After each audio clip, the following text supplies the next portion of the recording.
I'm Agnes Thornton, and on an ordinary Tuesday, I was halfway through a pitch when the room blinked out like a bad signal. The clicker slipped from my palm, the slide froze on a market share chart, and a nail of light drove behind my right eye. Someone asked if I needed water. I said I was fine. The carpet rushed up and the ceiling slid away. I woke to antiseptic air and a machine pacing my heartbeat in beeps. A doctor with KM eyes stood where a client should have been. "We called your parents," she said. "They said they were coming." She glanced at the clock as if the hands could explain the empty doorway. Hours thinned. No one arrived. My name band pinched my wrist. I told myself flights get delayed, calendars get messy, families make mistakes. The lie felt practiced to sound like truth. By dusk, the city outside my window turned copper and my phone buzzed in my lap. A red dot, a tag, my sister Clara's handle. I tapped and a photo filled the screen. Matching t-shirts, a roller coaster's ribs against a clear sky. My parents smiling under a banner that read Thornton Family Day. The caption was small, but it detonated just the same. Family Day.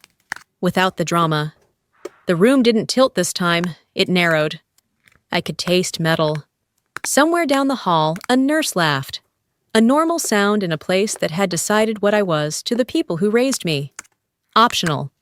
Not worth a detour. I locked the screen and set the phone face down like a hot pan. The monitor kept counting.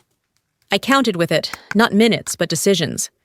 If blood didn't bind us here, then something else had to. From the outside, our family always looked polished, the kind of image neighbors copied for their Christmas cards. My father, Gerald, owned an architectural practice that gave him tailored suits and a perpetual air of certainty. My mother, Marilyn, kept classrooms of third graders spellbound and carried that same patience home, though it seemed to evaporate when it came to me. And then there was Clara, older by 3 years. The flawless one. Every photograph proved it. Clara at the center, her hair glossy, her smile practiced. My parents angled toward her like sunflowers. I was usually at the edge, half in shadow, holding a ribbon no one mentioned, or a project nobody asked about. I remember a science fair when I was 14. My volcano spewed red-dyed foam, fizzing exactly on cue. Dad gave it a single nod before turning to Clara's exhibit 2 tables over. She had built a solar system model so intricate it could have hung in a museum. He called colleagues over, beaming, while I scraped foam off the floor tiles. Later, in the car, he said, "Why can't you apply yourself like your sister?" I swallowed hard and stared at the window. It wasn't that I failed. I made honor roll, joined debate club, volunteered weekends at the shelter. But Clara's spotlight drowned me out. When she won first place, my second place became invisible. When she earned an A+, my A was treated like a shrug. Even birthdays bent around her. My 16th landed on the same weekend as her sorority formal. My parents drove 6 hours to help her get ready, leaving me with a store-bought cake on the kitchen counter. A sticky note perched beside it read, "We'll celebrate next week." We never did. By the time I graduated high school, I stopped hoping. They came with cameras, smiled when my name was called, and spent the dinner afterward toasting Clara's engagement to Travis, the medical student with pedigree. My acceptance to a university out west earned only, "That's far from home," said with mild disapproval. I chose it precisely for the distance, to breathe without comparisons ringing in my ears. And yet, the ghost of those comparisons never left. Each holiday phone call echoed the same refrain. Clara's children, Clara's house, Clara's promotions. My updates floated like afterthoughts. By then, I had learned the rule. In our family, love wasn't spread equally. It was rationed, and Clara always held the larger share. Moving to Denver felt like walking out from under a canopy I hadn't realized was blocking the sun. The air was thinner, sharper, almost daring me to breathe deeper. My apartment was a narrow one-bedroom with chipped tiles and a view of a parking lot. But it was mine. No one compared it to Clara's 5-bedroom colonial or sighed about grandchildren who didn't exist. Work became my anchor. I landed a position at a growing marketing firm downtown, and the city swallowed me whole in a way that felt liberating. Campaigns, deadlines, late nights under fluorescent light. They became proof that I could stand on my own. Each client that signed, each strategy that worked was a tiny rebellion against the invisibility that haunted me back east. I built routines that had nothing to do with family obligations. Saturday mornings were for farmers markets, where I bought flowers even if I couldn't afford them. Evenings sometimes meant pottery class, where my clay bowls leaned like tipsy drunks, but nobody told me they weren't good enough. I collected friendships. 2, co-workers who invited me to trivia nights, neighbors who watered my plants when I traveled. They weren't lifelong bonds, but they were mine, chosen instead of assigned.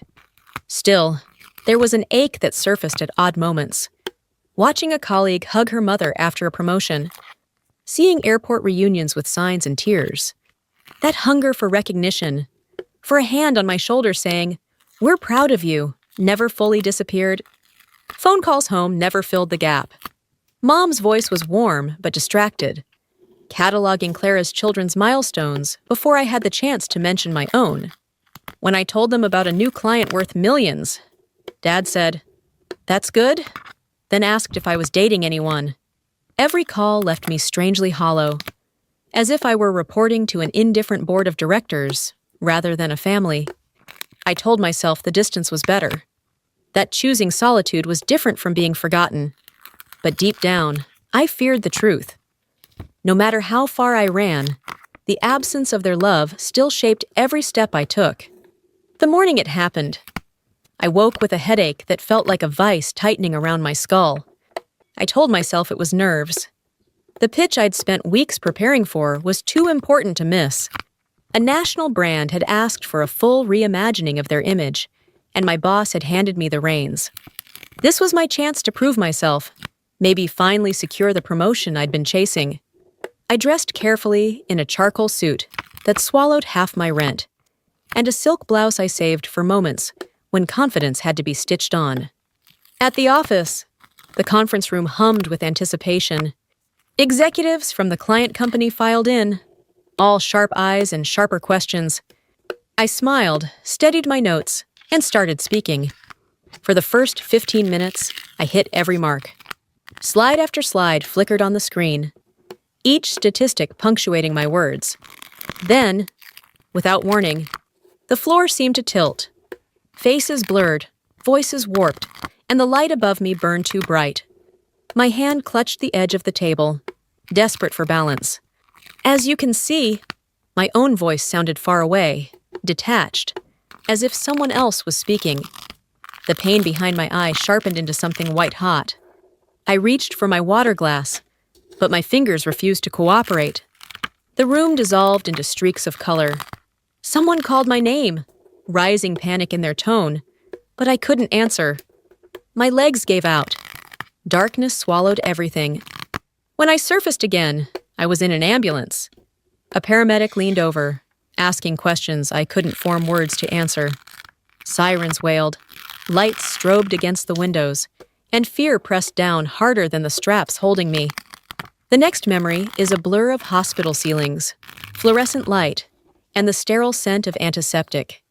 By the time I fully woke, machines beeped steadily beside me, tethering me to reality. A doctor leaned close and said, "You collapsed at work. Severe exhaustion, possible complications. We're running tests. We called your emergency contacts." Her pause was heavy. "Your parents. They said they were coming." She didn't finish the sentence, but I already knew what she meant. The first night in the hospital passed in fragments. Nurses checking vitals, the hiss of oxygen somewhere down the hall, my own thoughts clanging like loose metal. I kept glancing at the door, expecting it to open.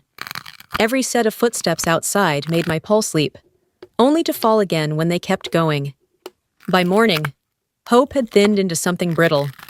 I tried to convince myself that maybe flights were delayed or schedules tangled, but deep down, I recognized the familiar shape of disappointment. I'd known it since childhood. The silence of being left behind had its own taste. That afternoon, when the room finally quieted, I reached for my phone. The screen lit with notifications. For a second, I thought maybe it was them. Missed calls, worried texts. Instead, the top alert was from Clara. She had tagged me in a post. My thumb hesitated, but instinct won. The photo appeared bright and cheerful. My parents, Clara, her husband, and their kids standing at the entrance of a theme park, all wearing matching shirts printed with Thornton Family Day. Their smiles stretched wide, their eyes lit with the ease of a perfect outing. And then the caption, tiny but brutal, Family Day, without the drama. My chest hollowed out. They weren't just absent. They were celebrating my absence. Without the drama could only mean me, the difficult daughter, the one better left out of the frame. I set the phone face down, but the words burned through the plastic like acid.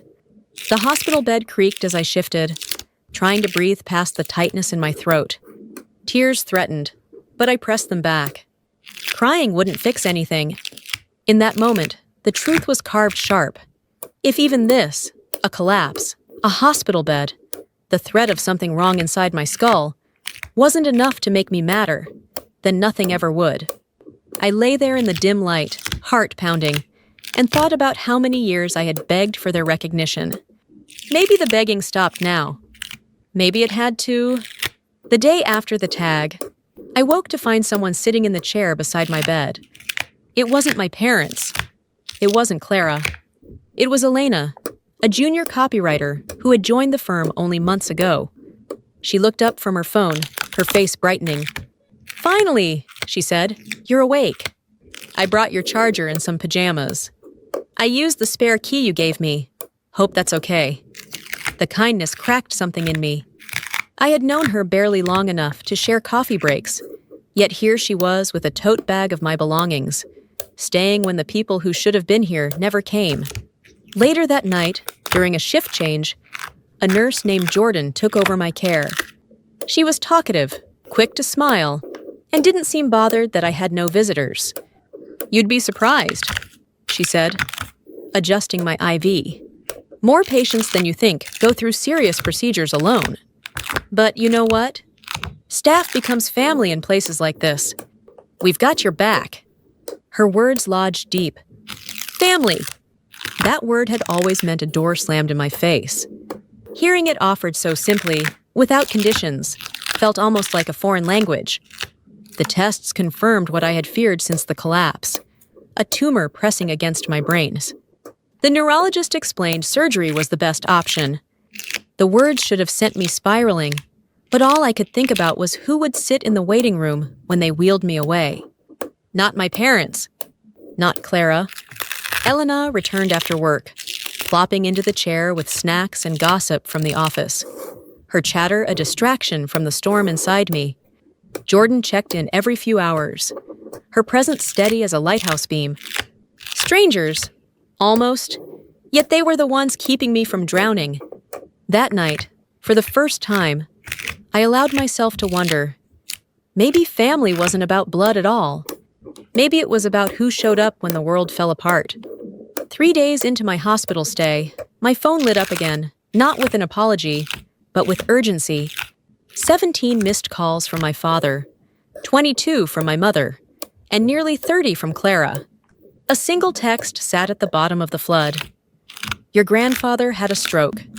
He's asking for you. Call us." My chest tightened. Grandpa William, the only one in our family who had ever seen me without comparison, who called me my clever girl and never once asked why I wasn't more like Clara. The man who mailed me handwritten letters in college just to say he was proud. He was asking for me now, and I was lying in a hospital bed recovering from scans that had revealed a tumor inside my skull. I pressed the call button. When Jordan entered, I showed her the screen. "They've ignored me for days," I said, voice brittle. "Now they need me." She studied my face, then sat gently on the edge of the bed. "The question isn't what they want. It's what you want." Later, when I finally dialed my father, he answered on the first ring. "Agnes, where have you been? We've been calling for days. No hello, no concern, just accusation." "I've been in the hospital," I said evenly. "Collapsed at work. They found a tumor. I had surgery." Silence stretched so long, I thought the call had dropped. Then, a stammer, "Why didn't you tell us?" "The hospital did," I shot back. "You chose roller coasters over me." Another silence, heavier this time. "Finally," his voice cracked. "We didn't think it was serious." I let the words hang. The truth was clear. What was serious to them had never been me. "Still," I said, "I want to see Grandpa. Can you set up a video call?" A pause, then a weary, "Yes." "We'll arrange it." I hung up, my hand trembling, but my resolve sharp. If they wanted to pretend now, fine. But this time, I would speak my truth. The video call came that evening. My father fumbled with the angle. My mother hovered in the background. Clara leaned too close as if trying to control the frame. But all I saw was Grandpa William, propped up in a hospital bed, thinner than I remembered. His voice slurred yet steady when he said, "There you are, my clever girl." I tried to smile, to hide the bandage circling my head, but his sharp eyes caught it. "What happened to you?" he asked. "Just a little surgery," I whispered, but he didn't buy it. "Tumor," he said bluntly. "They told me." "And you went through that alone." The words cracked me open. Tears slid before I could stop them. "Yes, Grandpa, alone." He shook his head weakly, then turned his gaze toward the others. "And why was that?" The silence on their end spoke louder than excuses. Clara shifted first. "We didn't know it was so serious." I cut her off, my voice sharper than I intended. "The hospital called. That should have been enough. But you still went to a theme park and tagged me without the drama. Do you have any idea what that felt like?" Her face reddened. My mother gasped, covering her mouth. My father cleared his throat, searching for words. Grandpa didn't let them. For years, I've watched this family give everything to Clara, while Agnes stood invisible. I kept quiet because it wasn't my place. "But I'm dying, so I'll say it now. You failed her." Not once, but again and again. The weight of his words filled the screen. My father tried to protest, but Grandpa silenced him with a glare that even sickness couldn't dull. I spoke through the ache in my throat. "I don't need apologies. I need change. I need to matter, even when it's inconvenient." For the first time, they looked shaken, not defensive, just silent. Clara lowered her eyes. My mother's cheeks glistened with tears. My father seemed suddenly small. Grandpa's hand trembled as he reached toward the camera. "Agnes, stop running from them. Say your truth, then decide. Running only keeps the hurt alive." I have said it, I told him. And I won't run anymore. But whether they choose to see me, that's theirs to decide. 2 weeks later, against my surgeon's cautious advice, I boarded a train east. The ride rattled every stitch in my skull, but I needed to see Grandpa one last time. When I slipped into his hospital room, he smiled faintly, eyes bright despite the toll of the stroke. "You came," he whispered. "Of course I did," I said, taking his hand. "You've always been there for me. I had to be here for you." He passed a few days later, quietly, with my hand still in his. The grief was sharp, but it was also clean. He had given me clarity in his final weeks, clarity about who had valued me all along, and who never truly had.